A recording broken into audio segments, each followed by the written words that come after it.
Olá, estamos aqui no estúdio do SambaCast, falando sobre vários assuntos de empreendedorismo, startups, meio ambiente. Então, estamos em São Paulo gravando com o Michael de Macapá, que veio expor o seu produto aqui. Então, Michael, queria saber como é esse produto, o que é de diferencial desse produto, principalmente quais características que ele tem que não polui tanto o meio ambiente. Fique à vontade. Me apresentando, me chamo Michael Carvalho, sou o CEO da Amazodam. A Amazodam é uma Construtec, mas já que eu olho para cá, né? E o nosso objetivo é criar produtos sustentáveis, diminuir a pegada de materiais que são oriundos do processo ainda comum, que geram muitos materiais predatórios e que acabam também poluindo o meio ambiente. Estou citando como exemplo o próprio cimento, que é a matéria-prima mais poluidora da construção civil, porém também a mais utilizada e a mais necessária. Então, qual é o projeto da Masodam? A gente não quer eliminar o cimento, a gente quer eliminar o uso excessivo e a troca dele em partes e em áreas que a gente pode substituir por outros materiais que não sejam poluentes. Para vocês terem uma ideia, o Brasil ano passado produziu 63 milhões de toneladas de cimento. Isso gerou no meio ambiente 50 milhões de toneladas de dióxido de carbono. Então, o que acontece? O cimento ele é muito poluidor, só que ele também é extremamente necessário. Ele representa 13% do PIB brasileiro. Então, o que a gente pode fazer para mudar isso? A nossa ideia foi, para você resolver um problema, talvez você tenha que dar um foco num outro problema. E aí que a gente pensou no quê? Usar rejeitos de mineração e sedimentos minerais para substituir o cimento, criando novos materiais de alta qualidade, de alta performance, atualizados, né, com formulações internacionais adaptadas a matérias-primas regionalizadas. Nisso, a Mazudan criou o primeiro produto, que é uma argamassa polimérica, feita a partir de rejeitos e sedimentos. Imagina, eu pego hoje, como exemplo, eu pego na minha embalagem de 3 quilos, eu estou usando rejeitos e sedimentos numa formulação industrializada, e esse material vai para a construção civil para substituir o cimento. Então imagina que 1.000 quilos da minha argamassa, que é oriunda do uso de rejeitos e sedimentos, ela vai para a construção civil substituir 20 toneladas de argamassa cimentícia. Então eu estou resolvendo dois problemas de uma vez só. Eu estou pegando, dando destinação para o rejeito e para o sedimento, e ele está indo para a construção civil para substituir o cimento. Então nisso a gente já consegue resolver dois passivos ambientais. E tem muito mais coisas que a gente está construindo além dos produtos. A gente está construindo toda uma mudança em como é feito a construção civil. A gente está querendo mudar desde o uso da matéria-prima, a forma como ela é adquirida, até o objetivo final, que é construção de casas sustentáveis e acessíveis para a nossa população. Vocês já estão no mercado vendendo algum produto de vocês? Ainda não, Renata. A gente está esperando agora apenas a certificação do nosso produto via um convênio que a gente conseguiu através dos institutos, né? Senai e Sebrae, com uma rede de laboratórios que ela vai estar fazendo a performance do nosso material para quando ele vier para o mercado, ele já vem com qualidade necessária para ser certificado e aprovado e ser usado na construção civil como um Ou material seja, ele comum. está passando todos os processos de testes E para gerar isso. os indicadores conforme as normas para poder ser comercializado. Exatamente. Hoje o nosso material ele já passou por diversos testes na parte de qualidade, na parte de resistência, mas quando se fala em construção civil, todo o material ele tem que ser certificado. E eu estou desenvolvendo, eu não posso desenvolver e me certificar. Eu preciso de um outro laboratório que faça isso, que faça esse credenciamento. A Então hoje a certificação. certificação. Então hoje a gente tem um laboratório da Embrapi que vai performar o nosso material e deixar ele em condições de a gente entrar no mercado já com um produto estudado por uma grande rede como eles, que são desenvolvedores de produtos, principalmente nessa parte de química verde. Aí, no caso, você vai iniciar no Amapá. Vamos iniciar no Amapá. Nossa ideia é usar o Amapá como projeto piloto. E o nosso projeto ele não é escalável, ele é replicável. Eu posso usar as mesmas tecnologias, os mesmos modos de construção, os mesmos materiais oriundos da parte de rejeitos e sedimentos e replicar essa tecnologia onde tem esses materiais. Então, Sim. assim, por exemplo, a gente tem esse material, a gente tem, vamos lembrar do caso lá de Brumadinho, né? Foram 12 milhões de toneladas de rejeito que foram parar em cima da cidade, mais de 200 vidas perdidas. Imagine se tudo aquilo ali a gente já pudesse usar como matéria-prima na construção civil, né? Como estaria diferente a situação hoje? Então, nossa ideia é levar esse projeto aonde tenha esse foco e começar a trabalhar ele para fazer essa mudança. Tu achas que, já que você vai trabalhar com resíduo ou com que são de grandes geradores que impactaram o meio ambiente, seria até uma forma deles investirem em você, porque vai agregar um valor do impacto que eles fizeram? Você já pensou em entrar em algum contato com com essas empresas, ou você está adquirindo como esse produto? Ah, então, Renata, a gente está tentando buscar linhas de fomento, financiamento, grupos de investimento que acreditem nesse nosso projeto, né? Hoje a gente fala assim que a Amazon ela é a solução em ESG, né? Tudo que a gente está fazendo, ele se enquadra em critérios das ODS e se enquadra nos critérios do ESG. Nós estamos pegando rejeito e sedimento e transformando em produto industrializado. A gente defende que a nossa matéria-prima, uma delas, venha através do manejo sustentável, extrativismo, empregabilidade local, inclusão de pessoas numa nova cadeia econômica. A gente defende a nossa fábrica lá na Amazônia, lá no Amapá, para criar empregabilidade na região, né? A gente defende que o nosso produto ele chegue nas comunidades mais carentes para que a gente possa oferecer para elas casas de baixo custo, mas não que signifique que não sejam casas de alta performance e de alta qualidade. Porque a nossa ideia também como laboratório é performar os itens da construção civil. Eu já tenho uma argamassa colante que substitui o cimento. E a gente já tem estudos para desenvolver também blocos de concreto inteligente, que não absorvem água, que não retêm umidade. A gente tem estudos para desenvolver um novo tipo de cimento ecológico, com 30% a menos do Portland, e o acréscimo de 30% de rejeito de sedimento, com a mesma resistência e ainda com ganho de qualidade térmica. Então, tudo isso a gente está fazendo para se apresentar como uma empresa que está trazendo a solução para a construção civil. No caso, você falar da sua parte de pesquisa, né? Você buscou pesquisar isso por quê? Uhum. Qual é a sua formação, assim? As pessoas têm curiosidade, né? Ele trabalha com tudo isso, ele é engenheiro civil, ele é um químico, ele teve que aprender tudo isso. Por que você buscou isso? Falando um Ah, pouquinho do Michael. então, Renata, o Maicon, eu posso dizer assim que sempre foi um aluno brilhante, porém muito preguiçoso. Não gostava de estudar, só gostava de passar. Eu abandonei a escola no segundo grau, no segundo ano. Eu fui pai cedo, então isso me forçou a priorizar o trabalho e não o estudo.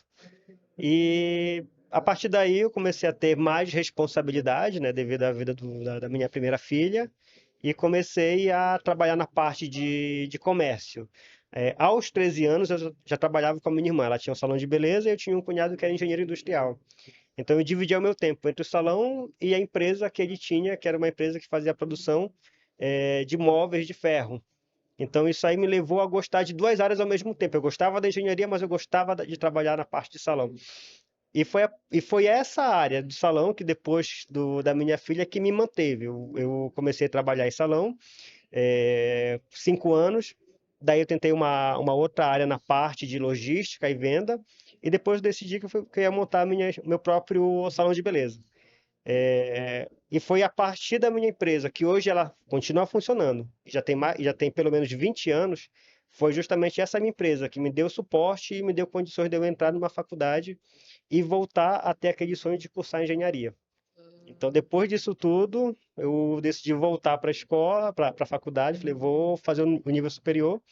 Então, eu precisava agora terminar o segundo grau e, ao mesmo tempo, fazer o curso. Então, assim, foi muito corrido, porque eu tive que ao mesmo tempo que eu estava fazendo um EJA para terminar o segundo grau, eu já estava dentro da faculdade fazendo o curso superior. E quando eu entrei no curso, eu já sabia o que eu queria. Eu queria o desenvolvimento de produtos novos, eu queria fazer coisas novas. Então aí eu comecei, desde que eu entrei na faculdade, a guardar informações para o que eu queria fazer. Porém, eu ainda não tinha ainda modelado um produto.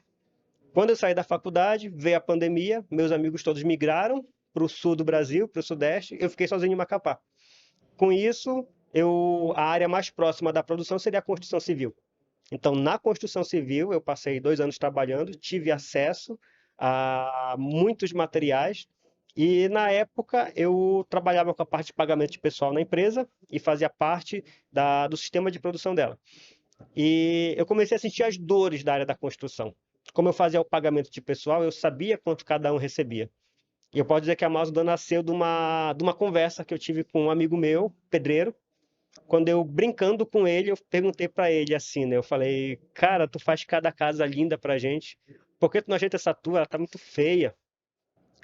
Então ele pegou e me falou assim, chefinho, que era o meu apelido lá na empresa, chefinho, ou eu construo ou minha família come. Não dá para fazer os dois. E aquilo me doeu, né? Me doeu.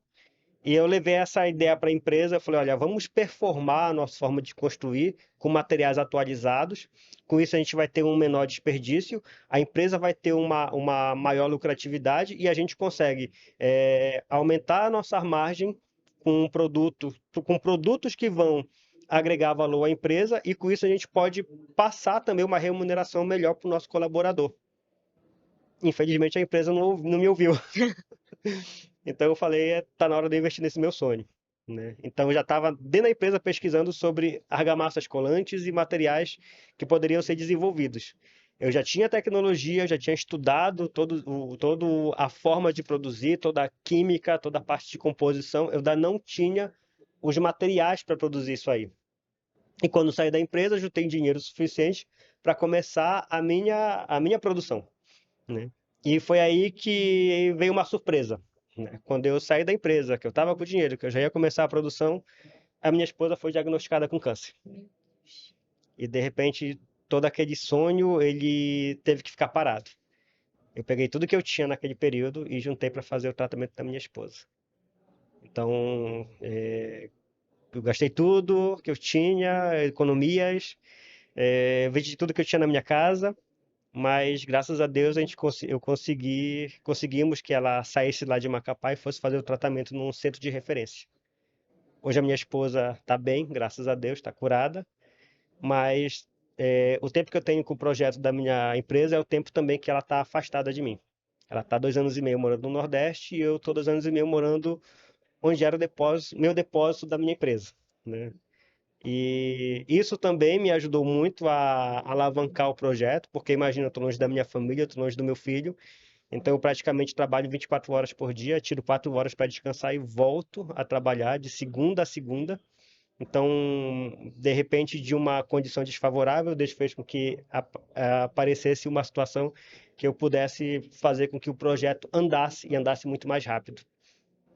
Quando aconteceu essa situação, eu conheci o Inova Amazônia, projeto do Sebrae, que pegava projetos inovadores e transformava isso em produtos ou em serviços para colocar no mercado. De 400 empresas, a gente ficou entre 30 escolhidas e a gente recebeu uma bolsa. Então, de repente, Deus fechou uma porta, mas abriu uma porteira. E foi justamente o Inova Amazônia e o Sebrae que abriram todo um projeto para que a gente pudesse levar essa nossa ideia e transformar a ideia em produto. E é assim que a gente se conheceu. E foi assim que a gente se conheceu. Curiosa lá. É interessante, né? Porque a gente pensa assim, né? Poxa, eu vou trabalhar com isso, eu gastei tanto tempo, aí vem um, Ah, e o um detalhe, desafio, eu ainda né? trabalho cortando cabelo, tá? Ah, tu ainda tá no salão. Sim, Por isso que teu cabelo tá desse sim, jeito? eu quero Astásia aqui, filha, todo Ah, dia. é? Poxa, por que tu não falou? Tô precisando de uma hidratação. Aí a gente pensa assim, né? Que esse crescimento do mercado, ele não é fácil. Mas a gente consegue lidar, né? A gente vê essas experiências que todo mundo tem algum caso na sua família de doença, tem sua família, tem que ficar distante e que tá tudo bem dar uma pausa e respirar por algo mais importante, prioridade, e depois voltar. E Uhum, que você tá no caminho certo, né? Então, quando você percebeu que foi valorizado, que você tá crescendo, hoje você tá aqui em São Paulo, né? Você uhum. tá aqui numa competição para buscar os 25 empreendedores que são de regiões periféricas, de municípios que precisam realmente de um crescimento de bairros. Uhum. E a gente está esperando o resultado hoje, né? Exato, a qualquer Então, momento a gente pode ser chamado, pode não ser chamado, mas já é uma vitória de estar aqui. Isso aqui já é uma exatamente. vitória, já é uma vitrine, a gente está podendo trazer para o Brasil essa nossa proposta, mostrando que lá da Amazônia tem projetos muito bons, né? Então, qual é a nossa ideia? A gente quer vencer? Queremos ficar entre os 10, sim, mas o fato de estar aqui, a gente já está mostrando o que a gente está fazendo lá. E, de repente, esse nosso projeto que a gente está começando em Macapá, que é uma periferia do Brasil, né? Que até brinco que eu falo assim, às vezes é mais fácil tu falar que tu conheceu um extraterrestre do que um amapaense, que somos tão poucos. Então, E o sim, que continua, pode acontece? falar. O fato de estar aqui no Expo, mostrando o nosso projeto, ele já serve de vitrine. E não só de vitrine, a gente já serve de referência. Ah, tá todo mundo falando em sustentabilidade. Ah, tá todo mundo falando de ESG. Ah, tá todo mundo falando sobre as ODS. Nós estamos fazendo, nós não estamos falando. Nós já somos o ESG, né? Se você pegar tudo que a gente está fazendo, você vai ver que existe um desenho completo sobre o que as novas práticas estão falando sobre sustentabilidade, sobre inclusão social, sobre a gente reconfigurar a forma como é feito o processo capitalista.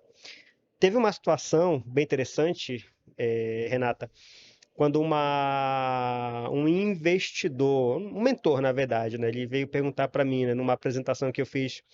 Ele perguntou e falou assim: Eu não acho seu projeto bom porque ele não é escalável. O que é que você me diz disso? Aí eu falei pro rapaz que estava com o nosso slide, né? Eu falei: Coloca na página 6 do slide. Aí apareceu no telão atrás de mim o boto rosa morto Ai, e meu vários Deus. peixes mortos e o rio Amazonas seco. Eu falei: Isso que você está cobrando de mim é isso aqui, ó. Isso é escalável. O modelo de pensamento capitalista predatório que vocês pensam, isso é escalável. O meu projeto é o contrário disso, ele é replicável. Para onde eu for para o Brasil, a gente desenvolve a tecnologia com o que tem na região. Então a gente não está criando um produto que ele vai, de uma forma predatória, destruir o Rio Amazonas para que as pessoas possam comprar produtos a baixo custo, né? Vamos pegar o que hoje muitos consideram como lixo, consideram como problema ambiental, e transformar isso em produtos melhores, talvez, do que os próprios convencionais que estão aí hoje. É, porque hoje a gente está com um boom das empresas que não estão se preocupando com isso, né?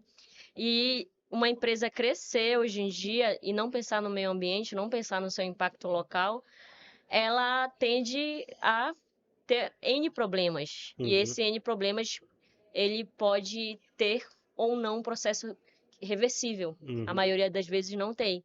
Então eu fico muito feliz em conhecer a tua história. Fico muito feliz que eu possa depois cuidar, ter uma dicas também de cabelo. E Sim. graças a Deus, né, que a sua família tá bem agora de saúde, que deu tudo certo. Vocês já voltaram a morar juntos? Ainda Ainda não. não, ainda está lá em tratamento ainda. Em Mas tá indo acompanhamento, sem visitar, né? acompanhamento. Tô indo agora dia. Não vou Não falar, fala não nada, vou falar, é surpresa. surpresa.